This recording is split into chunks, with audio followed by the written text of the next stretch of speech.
Okay. Take number 3.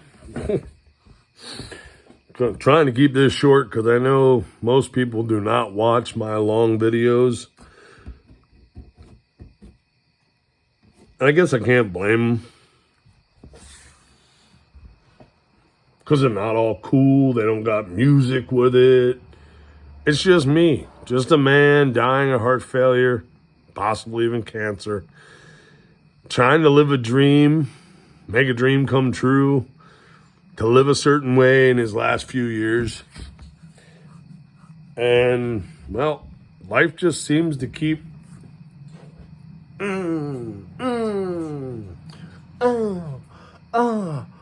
oh yeah, right there. Boom. And it's getting kind of old. It really is. Because every time I come up, like, life sucks. I've been through shit. Been through a lot of stuff.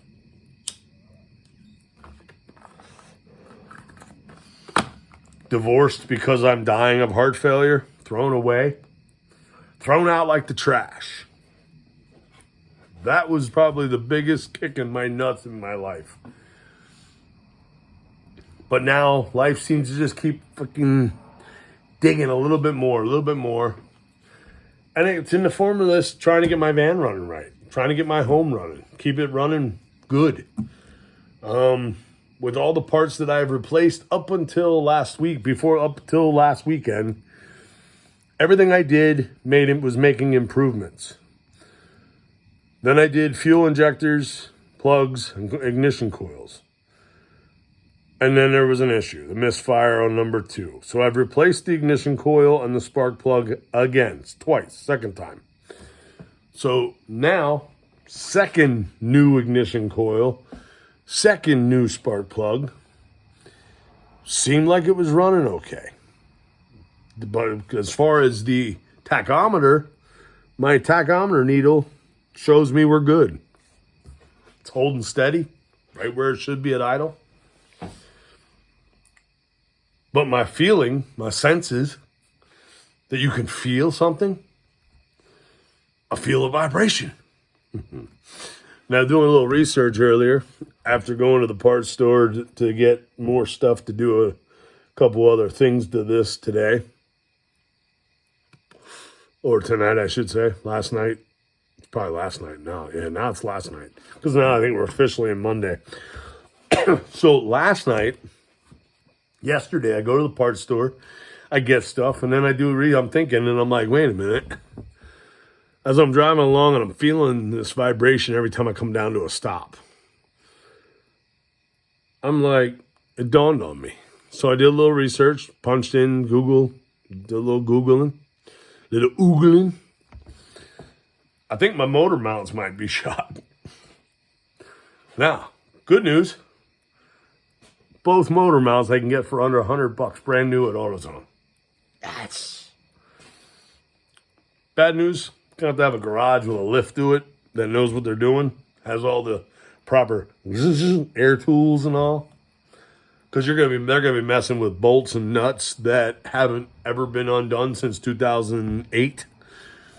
And well, yeah, and they're gonna have to, with the van up, they're gonna have to have a jack, their transmission jack or whatever, to support the motor and transmission up when they take the motor mounts out.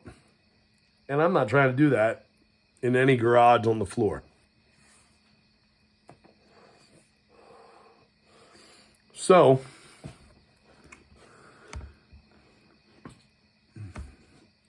that's one of the next things on my list. The list now, the list is getting smaller of parts to replace, and now we added motor mounts.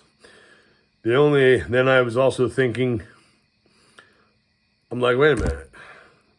There's not that many vacuum lines on this vehicle, but I do have vacuum lines. If they're all original, 2008, under the hood with all that heat and the cold, heat, cold. I know I have a vacuum issue for my AC because when I step on the gas real hard, it stops blowing out the vent and comes out the floor and the defrost. which I've already researched that. I know what's doing that, why it's doing it. But that's a vacuum issue. So if I have that vacuum issue, what's to say that I don't have other vacuum lines that are leaking? And the fact that I have noticed that every time I'm doing stuff and it's running, it's things are improving. If I sit and rev the engine, I can still hear what sounds like a vacuum leak. So that's something that I think, for that, I think I would probably take this thing right to a Ford dealership. I was more than willing to try to do it all myself until I tried to look up vacuum lines. One, a diagram for my 2008 Ford E250. I find diagrams for everything but my van. Then I Google vacuum line kits. All vacuum lines for a 2008 Ford E250. I see vacuum line sets for 70 some bucks, but they're for different other years, or they're for F-150s. I'm not sure what Google's issue is. The way I understood Google is when you type in, especially if you type in specific, 2008 Ford E250, not F-250, not an F-150, not an F-550, an E250. And a part, like vacuum hoses. Well, then Google should show me vacuum hoses for a 2008 Ford E250.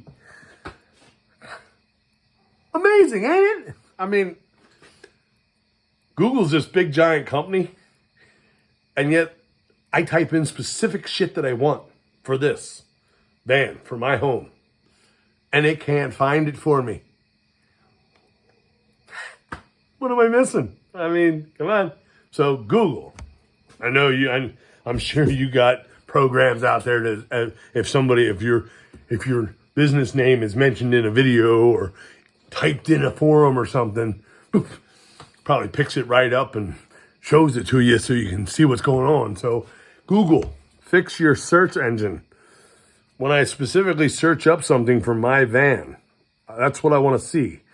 Not everything from a 1986 to a 99 Ford F Series or E350, but it's a 99. No, I put in 2008. So fix your shit. Okay?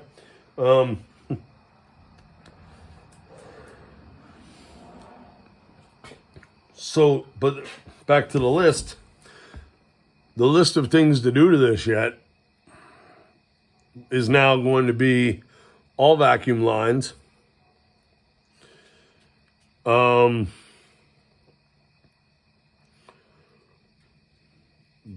and lower ball joints, tie rod ends, all that stuff in the front end for the steering and the handling, because at highway speeds I got a vibration. I know it's that. A set of matching tires. A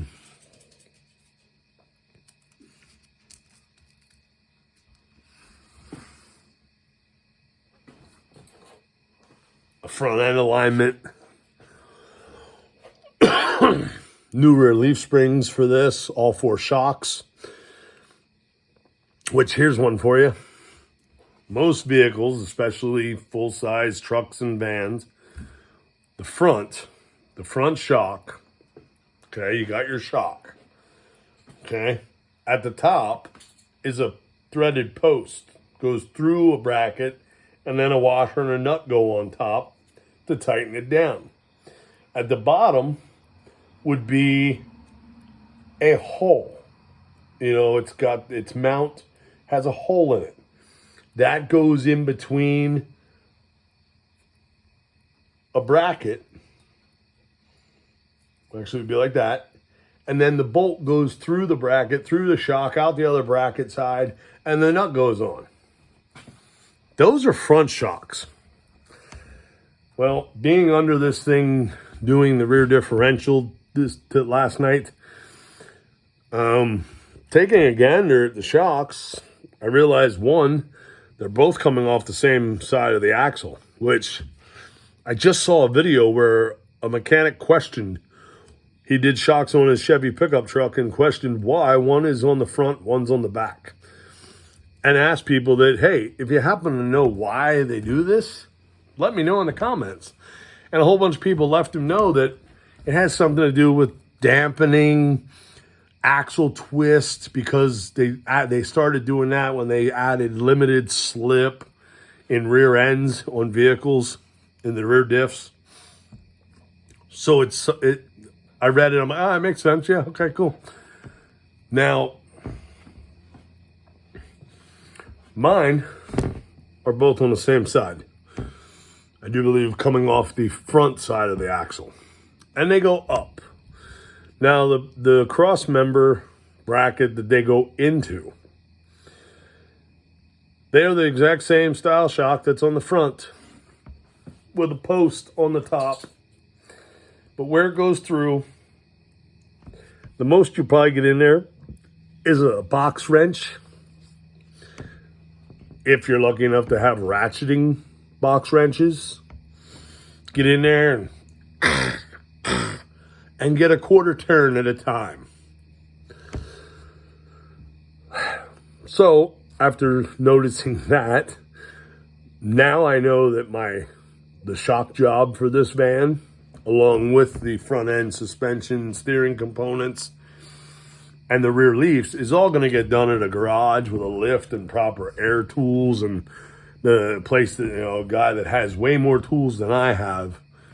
Because like last night, on Saturday, attempting to try to think I was going to take off the caliper and caliper bracket all together in one, and I couldn't break loose a 21 millimeter bolt for the caliper bracket because everything's so rusted and seized up by hand with a breaker bar, all my weight hanging on it. It didn't budge.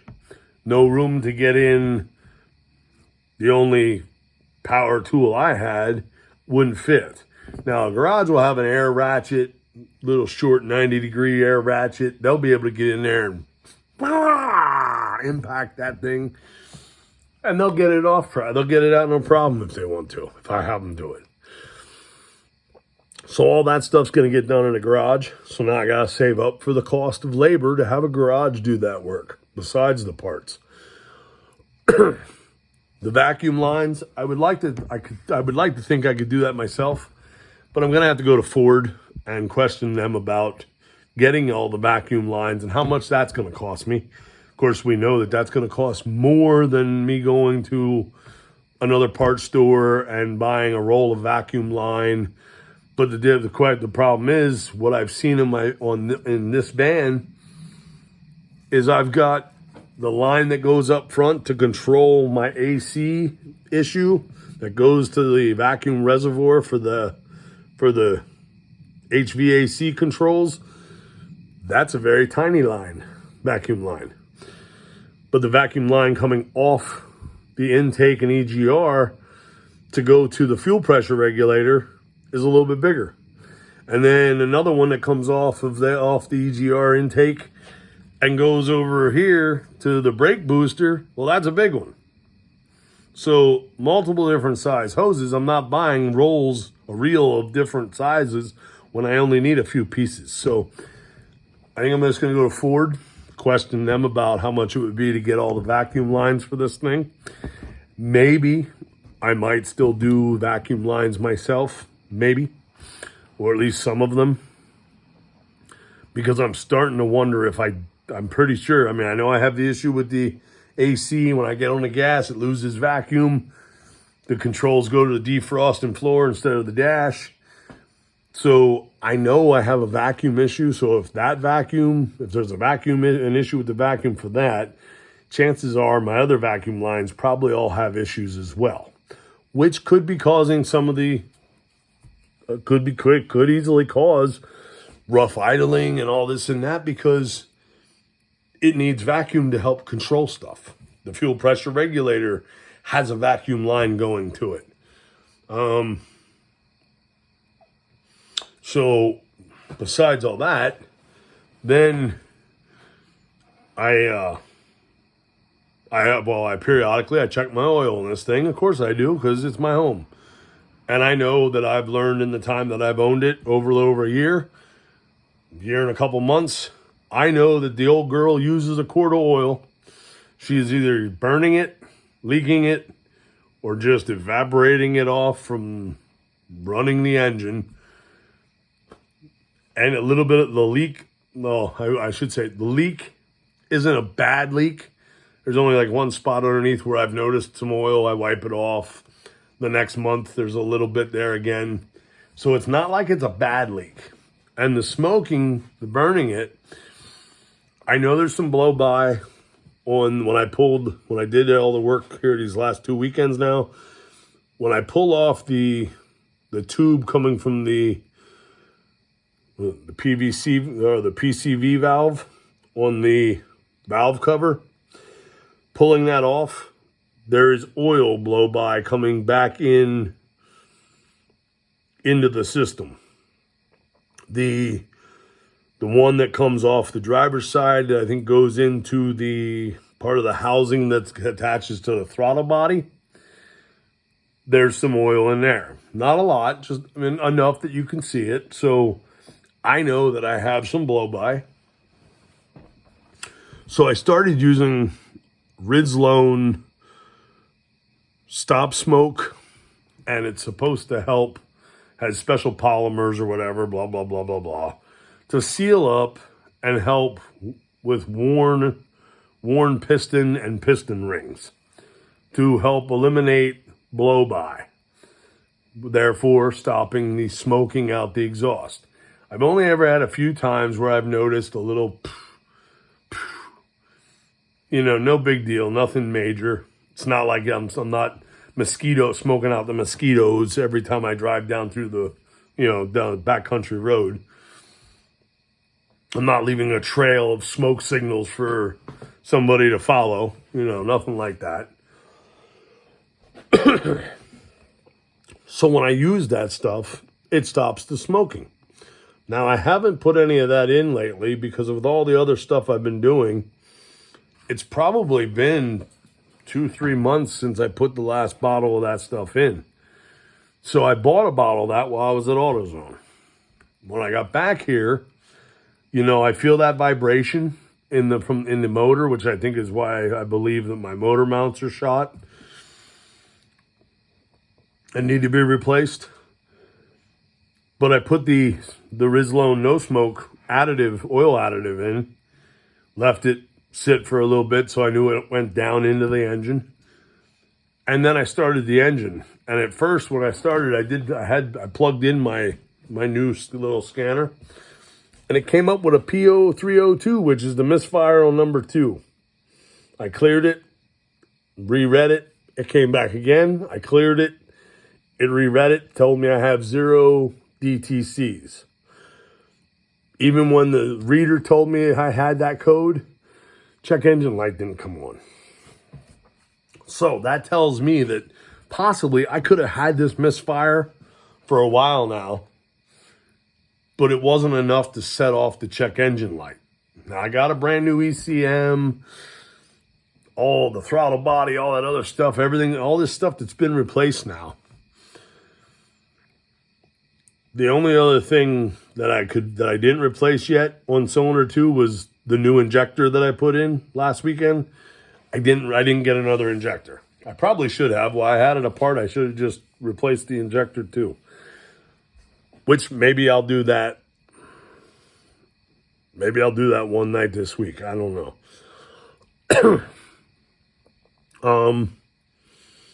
But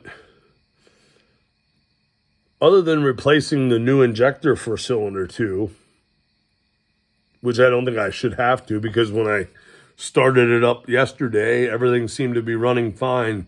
I know the ECM has to go through its parameter reset, which is going to take mileage of driving, so many miles. So I'm not even going to, I'm kind of putting on hold, replacing any other parts that I've replaced. I'm not thinking about that at all. There's a wall there. I don't see that. I'm going to get some mileage on this thing somehow and hope that maybe, but then when I put the Rizlone in, started it up, after getting those 2 codes, clearing them, and then getting 0 DTCs, I sat here and left it idle for a while, and I took notice. I even turned the AC on. Everything was fine. And then I took notice. I realized, hey, I'm not feeling the... And I was like... So, I do believe putting the Rizlone in there, it helps the worn piston rings and cylinder walls, and probably puts back proper compression into the cylinders. And lo and behold, it was running smoother. When I shut it off, I was like, huh. So I'm either going to have to, I'm just going to continue putting a bottle of that Rizlone, no smoke, and I might even start adding, as it uses a quart of oil, since the Rizlone's a half a quart, I might even get a bottle of the Lucas heavy duty oil stabilizer. I used to use that stuff years ago on a lot of my older vehicles, and it worked. I mean, it seemed to help. So I think I'm actually going to get a bottle of that as well. And once a month when my oil is a quart low, I'm going to put in a bottle of Rizlone, no smoke, and I'm going to put in a half quart of Lucas heavy duty oil stabilizer and see what happens. And if it continues to make this thing run smooth, well, then, like I said, I have a feeling that maybe there might be something serious, something that's going to require a motor rebuild. But we can hold off on that as long as possible till I can save up money for that, because that's going to require thousands of dollars for another motor. Or, I mean, because I would rather just buy another motor, a fresh crate motor, 4.6, and then have a garage do the motor swap, and then swap out all these new parts that I've put on this thing, you know, like the throttle body and all that stuff, to be able to just swap over a whole bunch of those parts, being that the water pump and all the cooling hoses are on my list to get replaced. Get all that new stuff, put that on that new crate motor, and then have them put it in, put everything on it, and get me back out on the road as fast as possible. Because when the time comes that I'm going to have a motor sitting there ready, waiting, and when the time comes to take it in to do it, I want it done in a day, no more than probably like 3 days. Have all the parts, have everything there waiting, so that when it starts, it's a 2 to 3 day process, because I know most garages can do a motor swap. I mean, I know guys that do it in their race cars. I knew guys that used to be able to do it in a couple hours.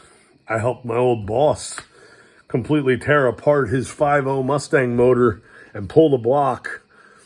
We did it in a coworker's car too. Tore it out and pulled the block out in like 3 hours, 4 hours. So if we can pull it out that fast, and then you can put it back in about the same time, you know, a garage with all the proper tools and a lift should be able to get a motor in and out and put back together and have it turning over and running. 2 days should be a cakewalk, right? Because all the parts everything will be there ready and waiting to be. So, but that's going to be down the road, because I got to save up thousands of dollars for that. Because life, like I said, life's not going to let me win a scratch off and win $100,000 or even $50,000 or $25,000 or $250,000. Life's not going to let me do that. Not me, not this guy. No, this guy's everything's got to be done the hard way. It's got to be hard. It's got to be painful. And it's got to be agonizing. Because that's what life does to me. No matter how positive I try to stay, life just keeps, it's like they're taking a knife blade and just, it's like I'm constantly fighting a knife. No, you're not going to stab me. That's what my life feels like. Sadly. That is what my life feels like. I'm constantly holding back the guy with the blade trying to kill me. That's my life. That's what it feels like. No matter how positive I try to stay. And I always try to be positive. Try to be happy, smiling, But that's my life. So, I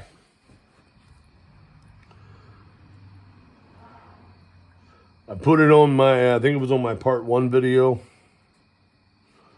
Part 1 video in the description has my 3 links. If anyone out there that sees this, even if it's only a couple dollars, whatever, I mean, I don't want to sound like I'm begging because I don't want to beg people.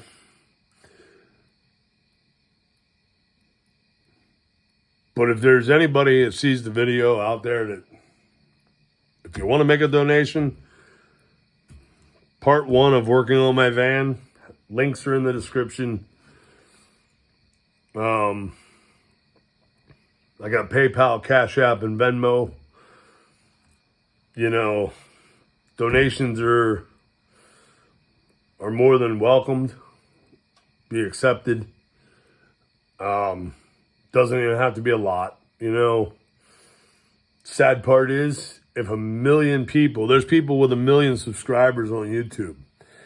Just think, if every person in this world gave somebody else $1, if 1 million people gave me $1, I'd have $1 million. And it's only $1, I mean, the amount of money that people spend on gambling, like the lottery, think about it. The Powerball can be $160 million. Nobody hits it Wednesday. Nobody hits it Saturday. And by the next week, it's over $200 million. That means at least 40 million, roughly, $40 million. But the state's taking some of that money because they're claiming it's for older Pennsylvanians and stuff, So they're taking some money to spend for themselves because it's really not going to older Pennsylvanians like they always said it would. That's just how they got everybody to want to gamble. Because the older people are like, yeah, this is going to my retirement. Yeah, it's helping me. Yeah. And I've heard younger people say, oh, well, I'm helping older Pennsylvanians. Only a little bit, very little bit. Government, corrupt assholes are taking most of that money. But when it comes to like a Powerball or the Mega Millions or anything like that, I mean, here, the Powerball is countrywide. So that's $40 million that came in ticket sales, minimum, that they put into the jackpot. The following week, nobody hits it.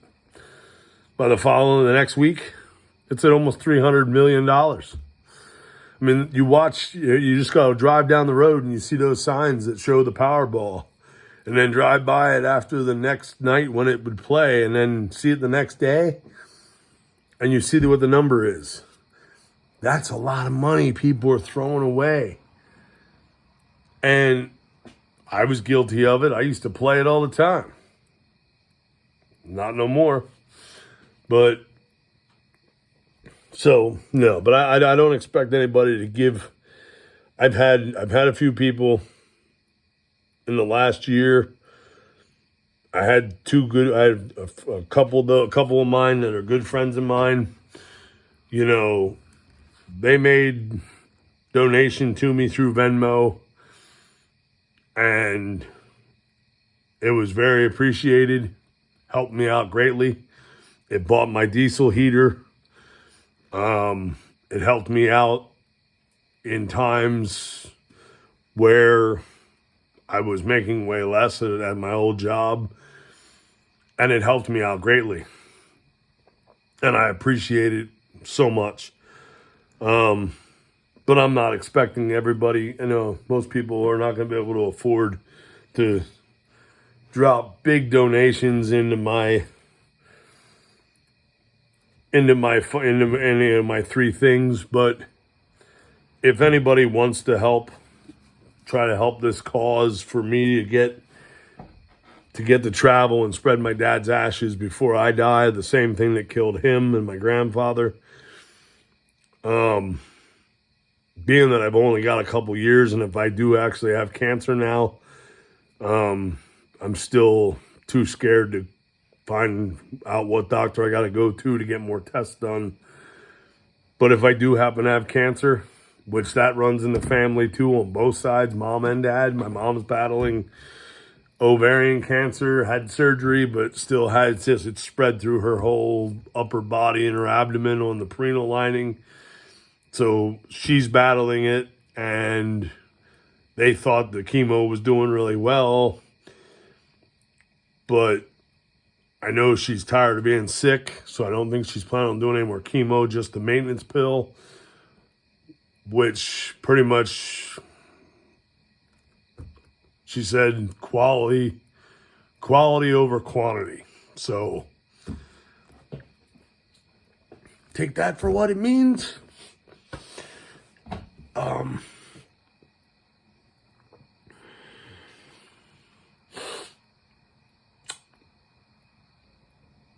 Excuse me.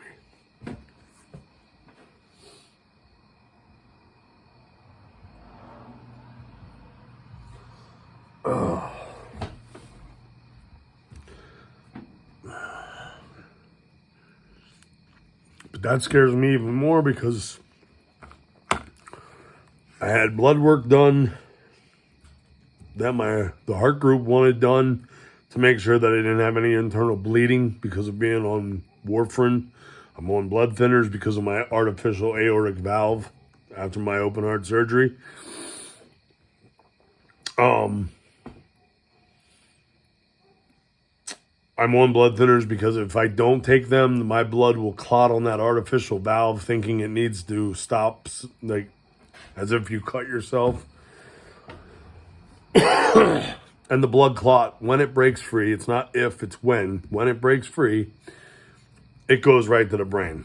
And it's instant dead, and there's no saving from that stroke because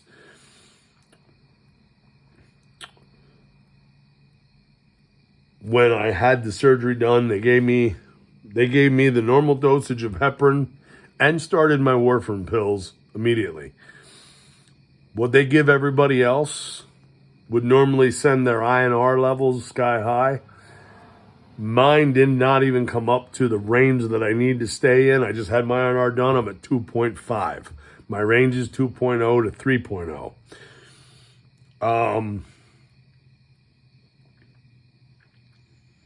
Because I have to stay in that range so that my blood will not clot on my artificial heart valve, they're worried that I will end up with internal bleeding, which when I caved to the body pains that I've always had prior to my surgery, I used to eat ibuprofen like candy. I ate 6 every morning when I got up to go to work, and I ate 4 before I went to bed. And then I got up in the morning and I ate 6. I'd take 6 more liquid gel ibuprofens, and I did that for every day for years just to keep the body aches and pains. My shoulders are shot, my knees are bad, my back. I did that every day just to get through the day without having massive pain. Well, now they tell me I'm not allowed to take ibuprofen because it can cause internal bleeding because I'm on the blood thinners. So because of that, they were worried. Not that they don't know that I take ibuprofen occasionally. And when I do bleed. Let's just say the evidence is there when I go. That's all I'm going to say. And then so when I cave to the pain and I take a couple ibuprofen, I wake up the next day. But then for the next couple days, woo, uh-oh. Every time I go, uh-oh, uh-oh. And then it stops. And I'm like, whew. All right. And then eventually I cave and I take some more, and then the same thing. It's a pattern I go through every couple days, weeks. Depends on how long I can deal with the pain on top of everything else that I'm going through and dealing with. But they wanted me to go for a blood test panel to make sure that I didn't have any internal bleeding. I didn't know they could even tell that through a blood test, but okay. So I go back in where I go every month to get my finger stick from my Pro Time for my INR check. And they take they took 2 vials of blood and off I go. Well, the results came to my LGH Health. I logged in, I looked at the results. They tested I think it was 24 different things. Now, apparently, whatever they were wanted to look at, was normal. Because everything was in range. Except 3. But the 3 that were flagged high must not have been what they were looking at, because they didn't care. Because that wasn't what they were looking at. And that's not their area of expertise. So those 3 things, either they're not worried about it, it's not high enough to have concern. But under the circumstances with my mother and my family members in the past, all with a lot of cancer in the family, I'm looking at these 3 test results and I'm like, what is that? So I Googled it. Google what that is. And why is it high? Well, all 3 things had the exact same 3 answers. Identical. There's 3 things that cause those 3 things to be high in your blood, to be elevated by its testing measures. Infection, which I don't have any. Allergies. I only get that in the spring when the pollen's real heavy. So the other reason is a precursor to an indication of cancer in the body. Well, like I said, I'm a bit scared to even go find out. I do want to know, but I don't.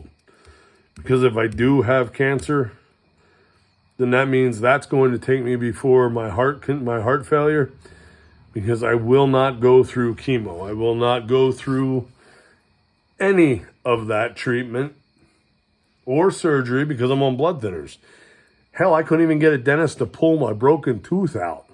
I've been clove oil in that thing so to kill the nerves and keep it, and because clove oil is a natural antiseptic, so it keeps it from it's not infected, and it kills the nerves so I don't have any pain, toothache pain from it. I had to do that because the dentist would not pull this out unless I stopped taking my blood thinners for 5 days. I said, what, are you trying to kill me? 5 days without my blood thinners, I'm a dead man. He's like, why would you be dead? I explained it to him. It was like I didn't even say anything. He goes, well, I won't touch you unless you stop taking it for 5 days. I said, my doctors are not going to authorize that. He's like, well, go see your doctor and see what they say. So I took a vacation day to get a tooth pulled. So I spent that vacation day running all over Lancaster County, going to a doctor here, going to this, going to that. End up at the doctor's office in the afternoon. Finally, they find one that can squeeze me in. I tell him what they want me to do. He goes, oh, hell no. I said, exactly. That's what I told him. I said, how many days could I go without taking it, without having to worry? He said, 3 max. And on that 3rd day, that next day when you go in for your tooth pull, as soon as you come out with gauze in your mouth, you better take your warfarin pill and swallow it. He goes, if you have to, take the gauze out, use the blood to swallow your warfarin pill, put the gauze back in until it stops bleeding, because it will. And I said, I know it will. I told the dentist this. I know how my body reacts. You pull that tooth, it will stop bleeding. Shove gauze in it. It will stop bleeding. Probably take about an hour, but it will stop. Okay? Dentist still wouldn't touch it. Doctor faxes over. I can't take it I can only stop for 3 days. I went back to the dentist for the following week. Luckily, I didn't stop taking my warfarin, because when I went in, it wasn't to do the tooth pull. He wanted to try to convince me into a root canal. I went, no, you're not doing that. Just pull it. He goes, I won't. I can't. You're a bleeding risk. So if that's the case for a broken tooth to be pulled out, which now it would need an oral surgeon to cut it out, because there's barely anything left. There's only like this much left to the molar. The rest is down in. They'd have to cut it out. But I keep Clove on it so it's not infected. It doesn't hurt. Screw it. I'll live with it. Whatever. But if they're not willing to pull a tooth because I'm on blood thinners, then that means any surgery I would need to remove cancer, I would have to stop taking it and then deal with, all that. No, I'm sorry. I'm not wasting my last time on earth going through any of that. I will take the quality, just like my mother said, quality over quantity. I will take quantity now, if that's the case. So do I really need to know? I just need to know. I know all I need to know is I need to make my goals happen now, and I'm working towards that. But life just keeps knocking me down. I'm doing everything I can to get this van so that I can go travel but I gotta get the van done first, then save up so I can travel. Because I gotta be able to pay for I got like $400 in monthly bills living in my van. And I gotta pay for gas and food, toilet paper, stuff like that. All the essentials just to get by. So I don't need to be rich. In reality, $20,000 saved up, I can go. I don't need other people would be like, oh, you need a couple $100,000 saved up. No, $20,000, I can go. I could go across this country, find and have plenty of beautiful spots to sit for free, watch the mountains, and enjoy my life, spread my dad's ashes around, and be perfectly happy. And I don't need to move that much. I really don't. I don't have to move when the weather, times of the year, depending on the weather. Just move with that a little bit. Other than that, that's all I really need. So, yeah. That's my story. I mean, that's only part of it. I left out a lot of details and a lot of stuff because most people just don't care, don't need to know, don't want to know. But that's the majority of it in a nutshell.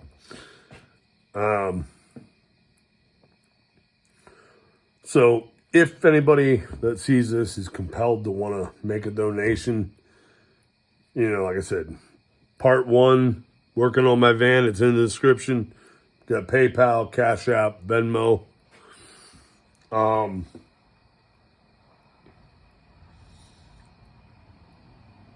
If not, I understand. I mean, most people don't have a lot of extra money right now. I get it. I mean, hell, I work full time. I'm pumping money into this van every 2 weeks.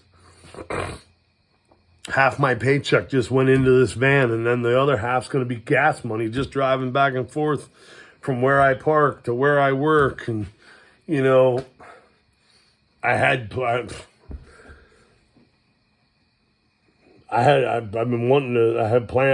trying to make plans to go, 'cause I got to go to go see people and visit people, and I just can't get there because I don't have the... That's why I need to just be able to travel, quit working and go travel. Then I can go visit all these people, friends and family that I want to see. I could go do that, but I can't right now because I can't afford... But all in time, hopefully. I'm just going to keep plugging away like I have. I think I'm going to give up cigarettes.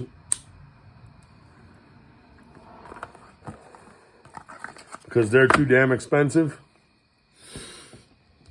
That's $6 something a day.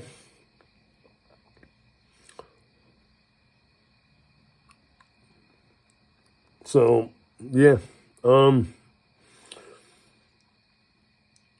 Then again, I know there's a lot of people out there that understand exactly where I'm coming from with smoking. Some of us just, we need that to get by. I mean, it's the only thing that calms our nerves and helps our brain, just like other people need to smoke marijuana. And I don't hold that against anybody for that either. I know lots of people that are daily smokers and work and function, but they need it just to get through different things, mental, physical. I've thought about getting my medical card, but I don't want to give up my right to concealed carry, which they may not be taking that away right now, but eventually they will. And when they do, I don't want to lose that right. So I don't smoke. I only smoke cigarettes, not marijuana. But I would actually love to go back to smoking marijuana because I know it would help with my pain. I wouldn't have to take ibuprofen and worry about internal bleeding. But I don't know that I want to give up my rights. I'm about love, peace, and happiness and all that stuff, more the hippie side. But at the same time, we're living in a dangerous world with dangerous people. I mean, hell, just the other night, I slept at my where I get my blood work done. I forgot to check. I didn't check my back door. It wasn't locked. It was shut, but not locked. I went to bed. It was probably between 3, 4 o'clock in the morning. At 7:21 in the morning, I got woken up to somebody opening this door. It lit up in here like daylight, like turning lights on in a dark room. Woke me right up, and I went, "What the hell?" And all I heard was, "Oh, sorry." By the time I got up, opened this door, popped my head out, I saw nobody in line of sight. I locked the door, shut the door, locked it, jumped up front, pulled my curtain back, stuck my head out, and I saw nobody within close proximity of my van. But I did see a guy walking over, looked like he was walking into the building where I go to get my blood work done. I should have just jumped out of the van naked and went chasing after somebody, see who runs. And then I could have just whooped their ass right there in the parking lot. Because why would anybody have the reason? If they're here looking at the back of my van, looking at all my stickers, looking at my artwork. Okay? There's no reason to grab this door handle and open this door. So all I know is that whoever was dumb enough in the city of Lancaster, the Lancaster Heart Group, to touch my door handle and open that door, I hope you're not dumb enough to do it again. Because the next time you do it, you might not make it. Because I will catch you next time if you do it again. And one way or another, I'm either going to whoop your ass like you ain't ever had an ass whooping before, or being the fact that you open in my home, this is my home, by somebody opening this door uninvitedly, PA Castle Doctor, and I know my rights. And if I'm in there sleeping and I wake up to someone opening this door, I know what goes through here constitutes with PA Castle Doctor-in-law. I remain a free man Because those PA Castle Doctrine laws that law protects me in my home. Protects me out in public against threats. Someone opening this door, that is a threat that I do not know what they intend to do. Therefore, I have the right to use deadly force. Don't be opening people's doors that you're not invited to. I don't mind people looking at my home when I'm sleeping in it, or when I'm not even around in it. They can look at it all they want. Ooh. They don't need to be opening doors or trying to open doors. But that's why I don't want to get my medical card, because I don't want to give up that right to the protection.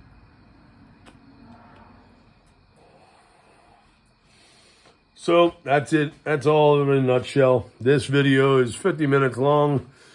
Pretty sure nobody will watch the whole thing. But that's my life. This is my life. This is who I am. I'm a kind, gentle soul. Just don't mess with me. And life's handed me a bunch of lemons, and I'm trying to make lemonade. So, yeah, like I said, somebody, if you want to make a donation, part 1, working on my van, has the links to my things.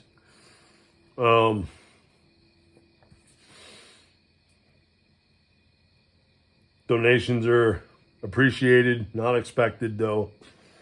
Because I know there's so many. I mean, I've helped a couple homeless people here in my area. I've done what I can, and I wish I could do more, but I can't. So, I mean, we're all going through, most people are going through hard times right now. So, I get it. But if you can and want to donate to my van life cause and my goal of, before I pass to the next realm, feel free. I appreciate it. It means a lot to me when people do make donations like they have. I've had a few, and it made me cry. I won't lie. I'll admit it. Every time I've gotten a donation to my Venmo, it's made me cry. Because to know that there's people out there that are willing to give like that, it means a lot.